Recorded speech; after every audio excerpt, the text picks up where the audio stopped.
We begin tonight with major developments following the deadly plane crash on a Florida highway. That private jet taking off Friday from Columbus and trying to make an emergency landing just hours later in Naples, Florida. And tonight, we're now learning who was on board that flight. Thanks for joining us tonight at 11. I'm Colin Dorsey.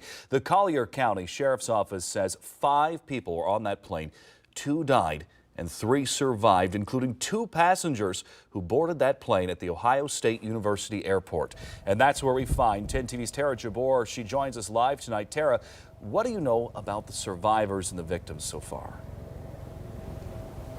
Well, Colin, right now we know that 2 of those survivors are from here in Columbus, a woman in her 20s and a man in his 30s. The last survivor was a crew member on that plane. Take a look at this video from the interstate in Florida where the plane crashed. You can see the flight attendant and 2 passengers from Columbus running from the plane. Is there anybody else in there? Are they alive?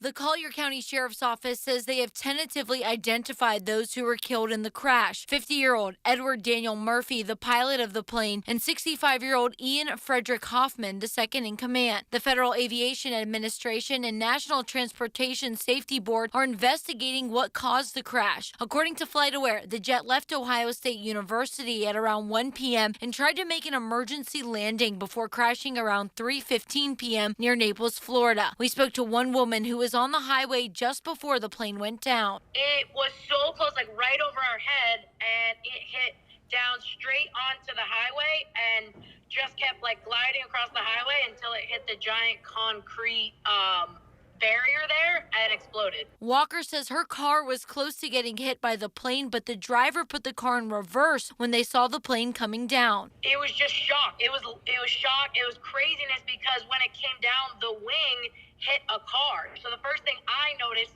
was the wing hit this car, crushed the top of it, and the car was rolling into the middle of the intersection. The Federal Aviation Administration says in about 1 month they will have a preliminary report on what caused the crash. And Tara, we also know 2 cars were hit by that plane when it crashed onto the interstate. Tara, do we know if anyone was hurt in those vehicles? Well, Colin, Florida Highway Patrol tells us that there were no major injuries, but one driver did have minor injuries. All right, Tara, thank you.